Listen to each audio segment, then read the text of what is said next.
Well, welcome back to the TWBC podcast. My name is Tony Lightfoot, and glad to have your presence once again.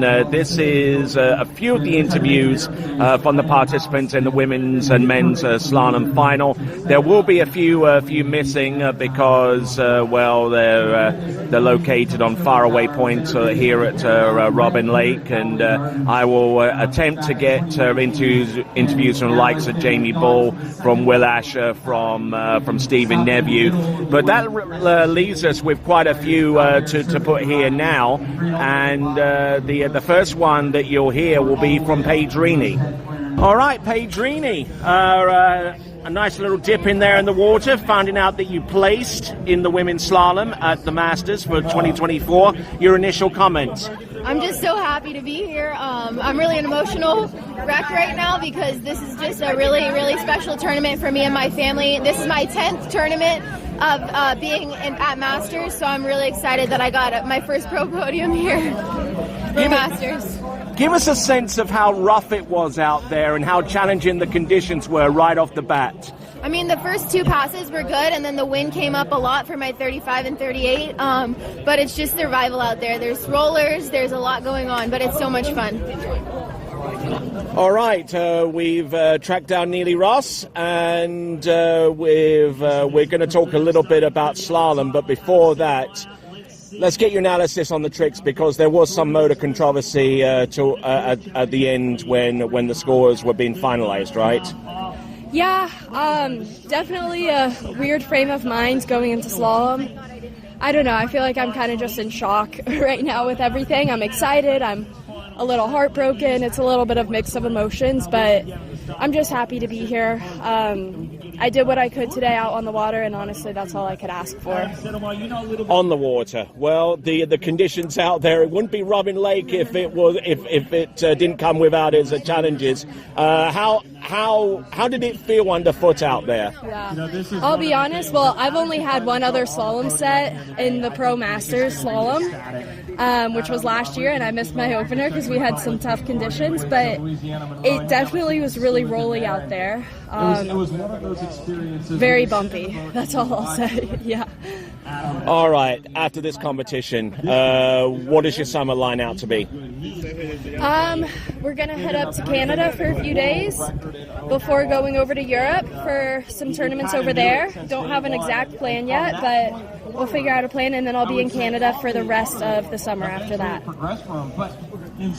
Well, Adam Sattermeyer, you battled hard to get here. You battled even harder to get through 11 meters 38 off, but just running out of steam a little bit on the opening portion of 39.5 off 10.75 meters in the final. But you must feel pretty happy with what you've done so far. Yeah, no doubt. This is only my second Masters finals after, attempting to make it multiple times in the past years. Just happened to be back-to-back second finals, so I certainly am happy. I'd love to ski better in the finals, but, it's just tough to kind of stay composed under pressure with the condition and everything else that we got going on here at the Masters. I mean, it's a big deal, and I can certainly feel it when I'm out there. Talk about perspective, because you swam in, you were greeted by your kid, and you've got another one on the way. Tell us a little bit about that. Yeah, I mean, it's just a whole different world, right? So, in the last years, I came myself, just kind of focused on skiing. Now it's more of a family vacation, exploring the Calavey Gardens and doing the extra activities that the resort has to offer. It's been definitely a different experience, but a whole lot more fun. Well, Carl McCormick, you're a big old champion in men's slalom at the 2024 Masters. Initial reaction, shock, whatever? Honestly, lost for words. Like, I never thought. I mean, I've been skiing well, but you just never know if it's going to be your day, and today was just my day. I mean, this seems to be my weekend, so I'll take it. Anyway, it's anyone's game any day. That's what men's slalom has taught me in the last 3 years. Is more people running 4s and 3s now than any other time in our lives, so it's anyone's game.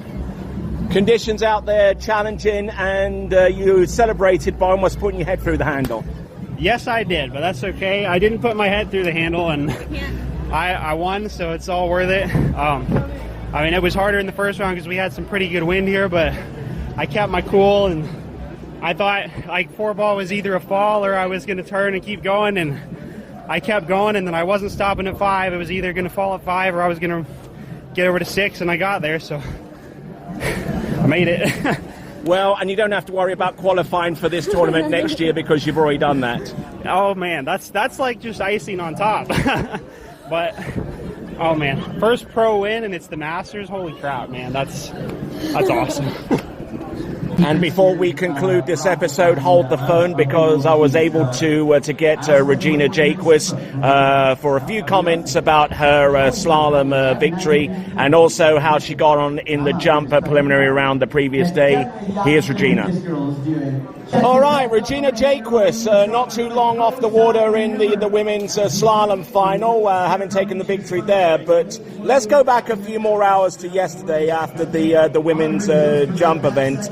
Probably didn't put yourself in the best frame of mind for today's action, but tell us what your analysis was there after the women's jump event. Well, you know, I definitely came in here focusing on slalom. That was the goal, is just to make sure you make it into finals in slalom and win slalom. That was the main goal for the weekend. And then, of course, jump would have been a bonus to make finals. But jumping good, coming off the knees, and had a little other issue with the knee last summer. So everything's kind of coming back together, and it will be good. But my focus is always going to be on slalom and trying to run that 41 off pass. So kind of helped me just set up for today and just solely focus on slalom, not have to worry about reserving any energy, and ended up being a victory. So it's great, and it's actually my 3rd in a row since my ACL. So exciting for that, and just kind of like a continued great comeback from that event in 2021 that I had to miss the first Masters I've ever missed since I started. Tell us about the conditions, because they tend to vary every single year, and even the setup varies in some ways from year to year. Comment a little bit about that to give the folks a little bit of an insight as to what you faced out there. I mean, it's Robin Lake, so it doesn't really matter. I think even if it's not rolly and it seems great, you got the pressure of the pavilion, the athletes. You hear the announcers out there. You know, there's just people are in the water over at the beach area. So it's just every year, every pass, every moment's just different out there. But just nice to be able to take home a win with the Nautique boat.